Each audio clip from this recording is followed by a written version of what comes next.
Assalamualaikum, I am Atif Javed and welcome to my channel Passport to World। इस video में हम देखेंगे कि आप इंगेजमेंट यानी मंगनी की बेस पे वीज़ा कैसे लगवा सकते हैं इस्लामाबाद एम्बेसी के अंदर। अगर आपकी मंगनी हुई हुई है और आप नहीं चाहते कि आप फैमिली रियूनियन वीज़े के लॉन्ग जो उसका प्रोसेसिंग टाइम है उसके अंदर पड़े, तो आप इस प्रोसेस के थ्रू अपनी फियांसी को जर्मनी बुला सकते हैं शादी करने के लिए। इस प्रोसेस में आपको कुछ स्टेप्स को फॉलो करना होता है और कुछ जो है मोस्टली डॉक्यूमेंट्स की रिक्वायरमेंट होती है। तो मैं आपको सारे स्टेप्स बताऊंगा जिनको आपने फॉलो करना है। मोस्टली ये वीज़ा असाइलम सीकर्स के लिए होता है जो कि पाकिस्तान नहीं जा सकते, लेकिन उनके पास ये ऑप्शन है कि वो अपनी फियांसी को जर्मनी बुला सकते हैं इस प्रोसेस को फॉलो करते हुए। तो चलिए स्टार्ट करते हैं। स्टेप 1 आपका ये है कि आपने एम्बेसी के अंदर फैमिली रियूनियन वीज़ा की अपॉइंटमेंट बुक करनी है। स्टेप 2 ये है कि आपने अपना जो स्टैंडर्ड एग्जाम है रजिस्ट्री ऑफिस जो है लोकल रजिस्ट्री ऑफिस उसको कांटेक्ट करना है और उनको बताना है कि आप मैरिज करना चाहते हैं यहाँ पे, और वो आपको गाइड करेंगे अबाउट रिक्वायर्ड डॉक्यूमेंट्स। लेकिन ये आपको पता होना चाहिए कि जर्मनी के अंदर चूँकि मैरिज की डेट मिलना थोड़ा सा मुश्किल होता है, तो आपको अपनी जो डिज़ायर्ड मैरिज की डेट है उससे 6 मंथ पहले कांटेक्ट करना होता है स्टैंडर्ड एग्जाम के अंदर।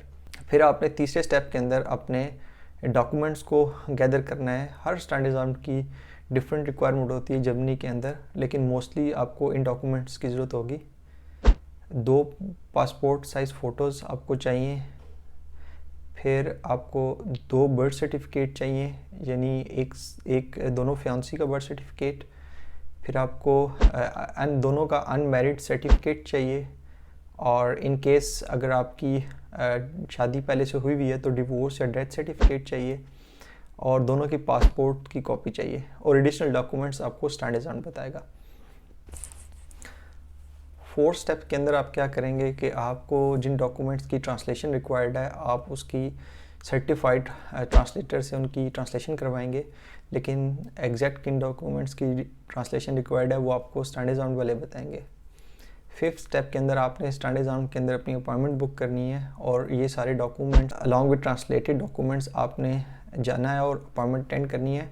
आइडियली ये अपॉइंटमेंट दोनों पार्टनर्स को अटेंड करनी होती है, लेकिन इस केस के अंदर आपका एक फियांसी चूँकि पाकिस्तान के अंदर है वो आपको पावर ऑफ अटर्नी देगा जो आपने साथ लेके जाने हैं। तो आप स्टेप के अंदर आपने फ़ी पे करनी है। हर स्टैंडर्ड एग्जाम की यहाँ पे डिफरेंट फ़ीस होती है जो कि 50 से 200 यूरो के दरमियान होती है, और इसमें सम एडिशनल फ़ी भी हो सकती है जैसे कि मैरिज सर्टिफिकेट इशू करने की फ़ी एट्सेट्रा एट्सेट्रा, और एक और फ़ी भी हो सकती है जो अगले स्टेप में आपको बताऊँगा। जब आप डॉक्यूमेंट सबमिट कर देंगे तो स्टैंडर्ड एग्जाम जो है ना वो इन्वेस्टिगेशन करेगा या वेरिफिकेशन करेगा।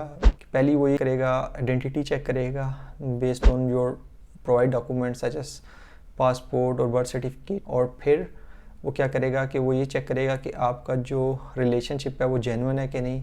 3rd, आप अनमैरिड हैं ऑलरेडी या मैरिड हैं, ये चीज़ें चेक करेगा। इन चीज़ों को चेक करने के लिए हर standard exam different approach choose करता है।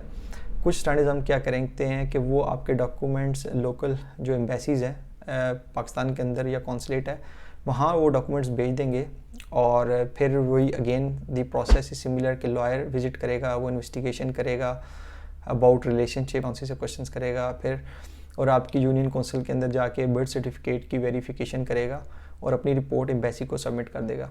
नेक्स्ट स्टेप के अंदर जब आपकी वेरिफिकेशन कंप्लीट हो जाती है तो स्टैंडर्ड एग्जाम क्या करता है कि वो नोटिस पब्लिश करता है इंटेंट ऑफ योर मैरिज, और इस प्रोसेस को 4 to 6 वीक्स लग जाते हैं अनटिल आपको मैरिज लाइसेंस मिल जाता है। मैरिज लाइसेंस के इशू होने के अंदर 6 मंथ के अंदर आपको मैरिज करनी होती है। तो जब आपको मैरिज लाइसेंस इशू हो जाएगा तो आपने स्टैंडर्ड एग्जाम से मैरिज की डेट लेनी है, और जब आपको डेट मिल जाएगी स्टैंडर्ड एग्जाम से तो आपने क्या करना है कि उस डेट के जो प्रूफ है उसको आपने इस्लामाबाद एम्बेसी को सेंड करना है, और इस्लामाबाद एम्बेसी से अर्ली अपॉइंटमेंट की रिक्वेस्ट करनी है। बहुत से लोगों को अर्ली अपॉइंटमेंट इस्लामाबाद एम्बेसी ने दी है इस बेस के ऊपर, क्योंकि जब आपको मैरिज डेट मिलती है तो लीगली क्या होता है कि जो आपको जब मैरिज लाइसेंस इशू होता है तो 6 मंथ के अंदर आपको मैरिज करनी होती है, नहीं तो आपको वो प्रोसेस दोबारा से स्टार्ट करना पड़ता है। तो इस केस में एम्बेसी थोड़ी सी फ्लेक्सिबल हो जाती है और वो आपको अपॉइंटमेंट दे देती है मोस्ट ऑफ द केसेस में। तो जब आपको अपॉइंटमेंट मिल जाएगी तो आपने अपने डॉक्यूमेंट सारे सबमिट करने हैं वीज़ास के लिए, वो एम्बेसी की वेबसाइट पे पब्लिश हैं। जब आप डॉक्यूमेंट सबमिट करेंगे एम्बेसी में वीज़ा के लिए, तो एम्बेसी आपको 3 to 6 मंथ्स की जो वीज़ा इशू करेगा based on the purpose of marriage. तो आपको वो वीज़ा जब मिलेगा तो आपने जर्मनी के अंदर आके अपनी मैरिज रजिस्टर करवानी है, एंड देन आपका जो शॉर्ट टर्म वीज़ा है वो लॉन्ग टर्म रेजिडेंस परमिट के अंदर कन्वर्ट हो जाएगा। यही बेसिक स्टेप्स हैं आप अगर मैरिज इंगेजमेंट की बेस पे वीज़ा लेना चाहते हैं। उम्मीद करता हूँ आपको वीडियो पसंद आई होगी, तो मेरा चैनल सब्सक्राइब करना मत भूलिए। और अगर आप अपना कोई एक्सपीरियंस शेयर करना चाहते हैं किसी भी स्टैंड एग्ज़ाम का या कोई एडिशनल डॉक्यूमेंट चाहिए, तो आप अपना एक्सपीरियंस कमेंट्स में ज़रूर शेयर करें। और अगर आपका कोई क्वेश्चन है तो आप कमेंट्स में पूछ सकते हैं। At the end, thank you very much for watching. अल्लाह हाफिज़।